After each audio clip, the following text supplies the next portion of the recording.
Hace un par de videos revisábamos qué es lo que podía hacer Bitcoin cuando atacara máximos históricos. Hoy, después de que rechazara con fuerza la zona de los $70,000, hay que revisarlo. ¿Están acumulando? ¿Están distribuyendo? ¿Solamente están liquidando?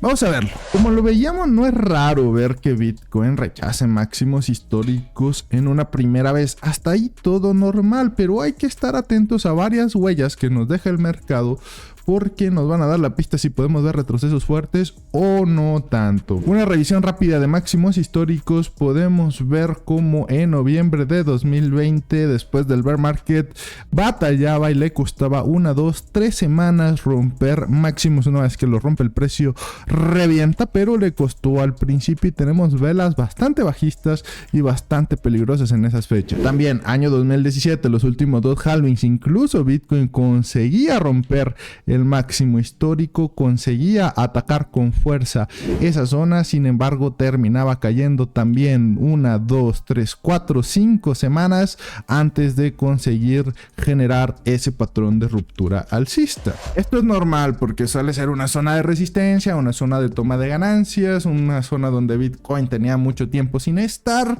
pero vamos a ver qué está pasando en estos momentos. Bien, para entender lo que está sucediendo en estos momentos en el mercado, debemos entender el contexto en el que estamos. Primero que nada, los tipos de interés. No se espera que los tipos de interés se reduzcan pronto, se espera que los tipos de interés se reduzcan aproximadamente entre junio y julio de este año, así lo dicen las proyecciones del CMI. Como están, recuerden que una reducción de los tipos de interés aumenta la liquidez en los mercados por saber dinero más barato y podemos ver más inversiones institucionales sobre todo. Además tenemos las elecciones en Estados Unidos que vienen este año, así que sería difícil ver que económicamente la cosa se pusiera difícil. La van a sostener, aunque sea artificialmente, lo más probable es que la sostengan. Por su parte, el halving de Bitcoin, según Bloomberg, se espera que sea el próximo mes. Dice que las miradas apuntan al evento aproximadamente en el 18 de abril. Recuerden que esto es por número de Bitcoin, no es una fecha exacta, así que en abril podemos ver el próximo halving de Bitcoin. Y si nosotros nos vamos, por ejemplo, al gráfico histórico en el arco iris de Bitcoin, podemos ver que ahorita todavía estamos en zonas de acumulación, zonas de holding, todavía no llegamos al FOMO y mucho menos a una zona de riesgos de burbuja en el precio. Aún tenemos un poquito de recorrido alcista que puede ser bien aprovechado. Si nosotros analizamos estos datos, este contexto económico y de Bitcoin, podemos entender que todavía no estamos en zonas de distribución, todavía estamos lejos de buscar esquemas distributivos y lo que podemos ver son reacumulaciones y sobre todo liquidaciones, pero vamos a ver realmente lo que está sucediendo en el gráfico porque esto es muy interesante. Para entender lo que está sucediendo, vamos a comparar lo que está sucediendo en esta zona de aquí con lo que sucedió en esquemas de distribución anteriores en Bitcoin, zonas donde se estuvo distribuyendo ganancias en el anterior bull run, que son las zonas en las que estamos ahorita, pero vamos a analizar qué diferencias tenemos. Vamos a analizar cómo se comportó el precio y el volumen de Bitcoin durante la distribución previa. Y nosotros revisamos esto, que ya sabemos que es una distribución, podemos ver cómo los picos de volumen, como lo podemos ver aquí, son picos con mechas en la parte alta. Vemos que las subidas son con volumen decreciente y vemos que las caídas son con volúmenes un poquitito más altos que los volúmenes de caída. Vemos que durante estas lateralizaciones los picos de volumen son más altos. Cuando el precio cae, cuando el precio se reduce, el volumen es más alto. Cuando el precio intenta subir, vemos un volumen muchísimo más bajo. Vemos caídas fuertes que no son respondidas con presencia alta de volumen. Y aunque vemos que el precio tiene rebotes bastante interesantes, esos rebotes son también con volumen descendente y las caídas, los picos de volumen siguen siendo mientras el precio cae.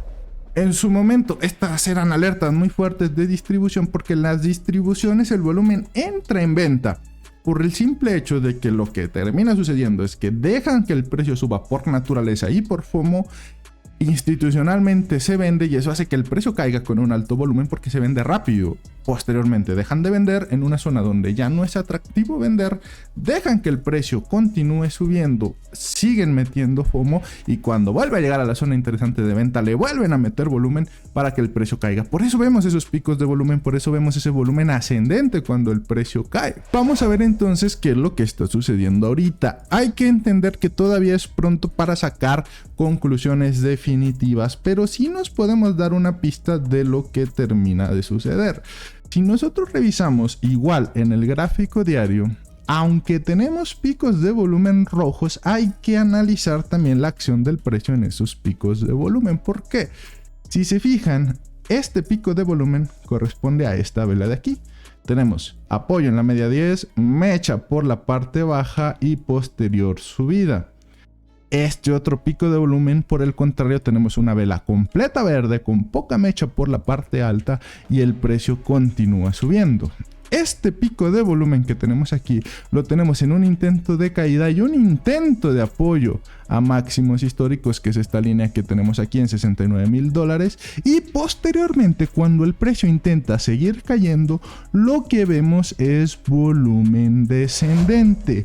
¿Qué quiere decir entonces este análisis? Que lo que está sucediendo en este momento, previo al halving, previo a la reducción de tipos de interés y con todo el contexto económico que tenemos, es que el precio busque caídas. Todavía estamos en un patrón bajista, pero busque caídas para dos cosas. Primero, liquidar posiciones sobreapalancadas en long, liquidar esas posiciones y que no logren aprovechar esas subidas, aparte de tomar la liquidez de sus stop loss, y buscar zonas atractivas para seguir acumulando, para seguir comprando. ¿Cuáles serían esas zonas atractivas? Las vamos a poder encontrar alrededor de los $64-65,000, que es donde el precio está encontrando soporte. En dado caso de que siga cayendo más, porque repito, el patrón del diario es bajista y lo que va a hacer es buscar zonas interesantes de compra, podemos encontrar soportes en medias móviles y en zonas previas de acumulación pequeñas, como lo tenemos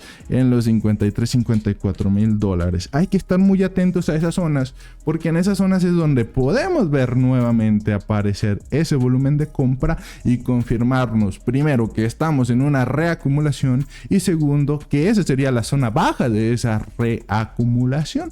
Como podemos ver, esas zonas donde se acumuló, donde entró volumen, van a ser zonas críticas, zonas clave que vamos a estar revisando en las próximas semanas en nuestros en vivos en el canal y en todos lados donde estemos presentes, y para que ustedes también estén atentos. Así que estos rechazos, por más que puedan generar ciertas caídas, por más que intenten generar cierto miedo, debemos estar muy atentos porque el contexto es claro y todavía nos queda tiempo para seguir subiendo, al menos un año más o menos. Te voy a dejar aquí una estrategia muy interesante y muy sencilla de implementar para que puedas tú aprovechar esas caídas e identificar cuándo y cómo se dan esas caídas, esa entrada de volumen en compra, para nosotros también aprovechar para comprar. Así que si te gustó, dale like y nos vemos ahí.